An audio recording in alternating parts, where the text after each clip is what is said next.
50,000 Roman soldiers lie dead on a single battlefield. Rome's greatest enemy stands at the gates of the Republic. Allies are abandoning the city. The Senate is paralyzed with fear. This is Rome's darkest hour, and nobody believes the Republic can survive. Yet somehow, against all odds, Rome will transform this catastrophe into its greatest triumph. This is the story of the Second Punic War, 17 years of brutal warfare that would decide who ruled the ancient world. The year is 216 BC. At Cannae, Hannibal Barca has just accomplished the impossible. He's destroyed the largest army Rome has ever fielded, 8 full legions annihilated in a single afternoon. This isn't a defeat, this is obliteration. Rome's world begins to crumble immediately. King Philip of Macedonia attacks Roman territory. Sicily explodes into rebellion. Sardinia follows. Then something even worse happens. Rome's Italian allies, cities that have fought alongside Rome for generations, begin switching sides. The Roman Republic is dying. The only question left is how long until the end. But Rome refuses to die. Year after year, battered legion after battered legion marches out to face the Carthaginian army. In Italy, in Spain, across every Mediterranean island, Roman and Carthaginian forces clash in a war of pure attrition, and slowly the balance shifts. Hannibal's strategy contains a fatal flaw. Every time he wins a new ally, he becomes responsible for defending it. His army races across Italy, constantly reacting to Roman counterattacks. He's trapped by his own success. But the real betrayal comes from Carthage itself. While Hannibal fights in Italy, the Carthaginian Senate sends reinforcements everywhere except to him. To Spain's silver mines, to Sardinia, to Sicily. But nothing to Hannibal. The man who struck terror into Roman hearts has been abandoned by his own government. 9 years after Cannae, Hannibal's brother Hasdrubal marches an army to Italy. If these two forces unite, Rome is finished.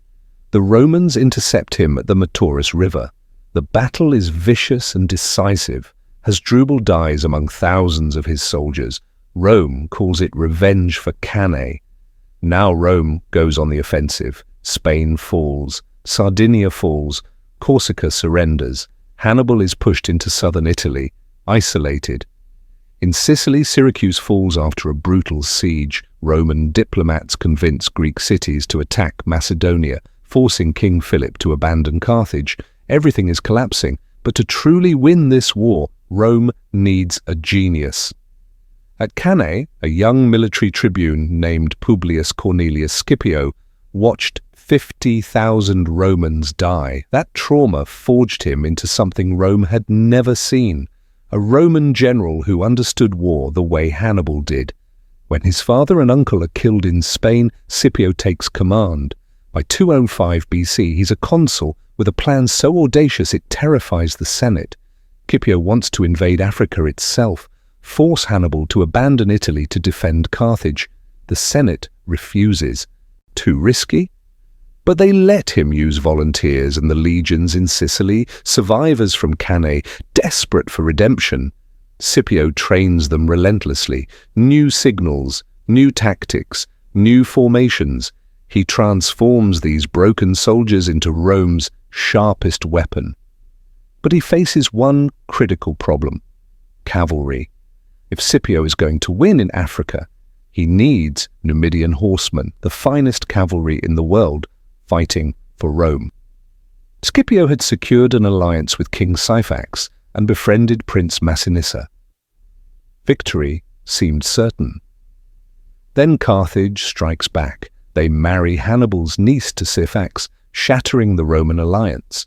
Massinissa, furious at this betrayal, turns against Carthage, but commands only a small force. Most Numidian cavalry remains with Syphax. Meanwhile, Hannibal's brother Mago lands in northern Italy with fresh troops. The situation turns desperate again. Scipio doesn't hesitate. In 204 BC, his fleet sets sail for Africa. Scipio lands with 25,000 men, nowhere near enough to assault Carthage's massive walls.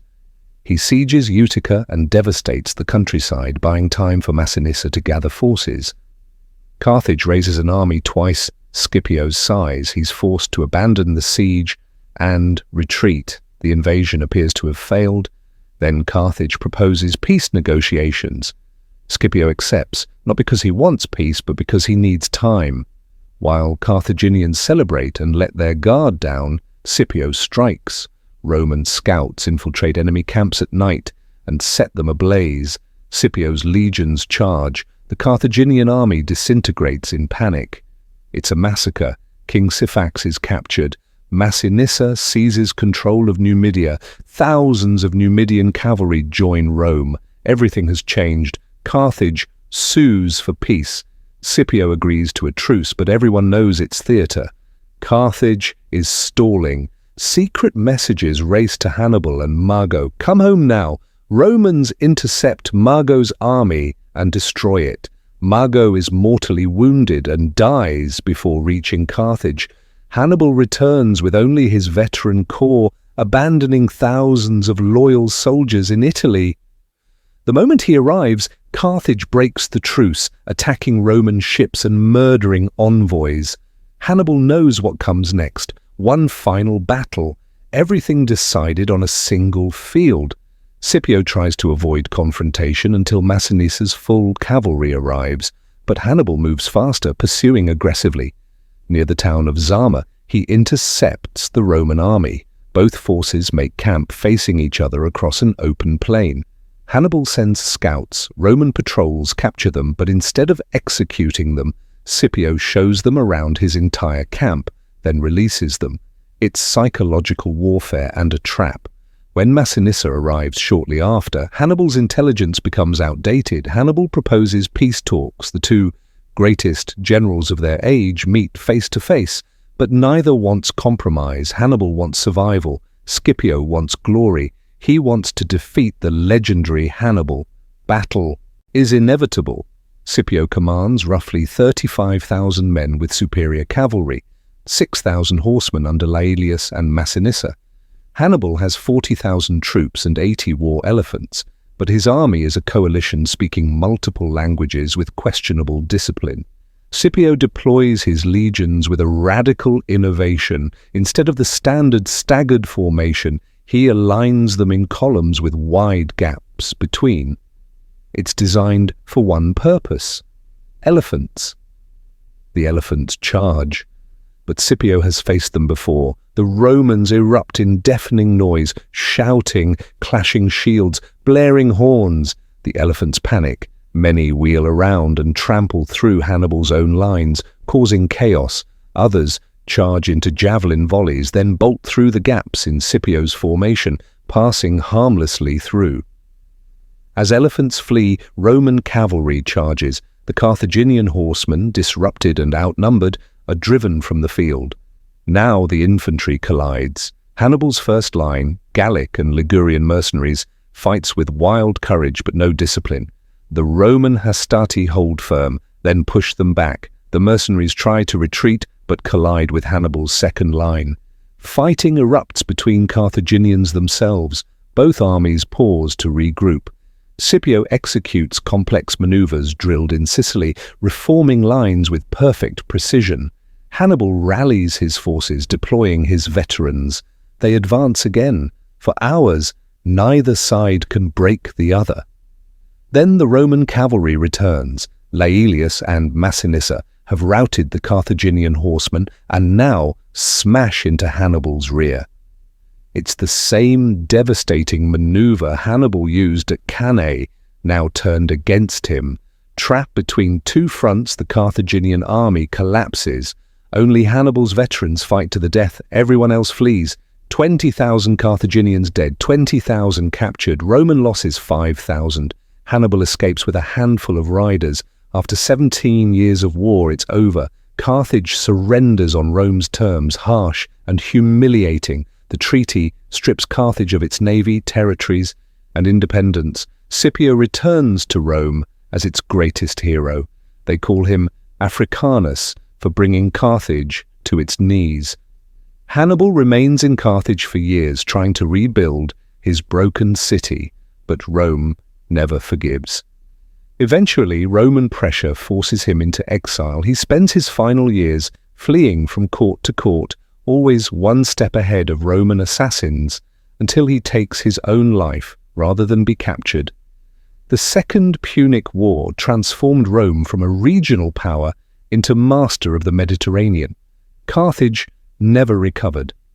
Though the city still stood, its days were numbered. In 50 years, Rome would return to finish what Scipio started. Carthage would be destroyed completely, burned to the ground, its people sold into slavery, its very existence erased from the map. But that devastation was still decades away. For now, Rome celebrated its impossible victory, and Scipio stood as living proof that even in the darkest hour against the greatest enemy, Rome could still triumph. The Second Punic War remains one of history's most incredible military campaigns. From the brink of total destruction, Rome clawed its way back to dominance through strategy, sacrifice, and sheer determination. If you enjoyed this deep dive into ancient warfare, make sure to like this video and subscribe to the channel. We explore the great battles, the brilliant commanders, and the turning points that shaped our world every single week. Hit that notification bell so you never miss an episode. What ancient battle should we cover next? Let us know in the comments below. Thanks for watching, and we'll see you in the next one.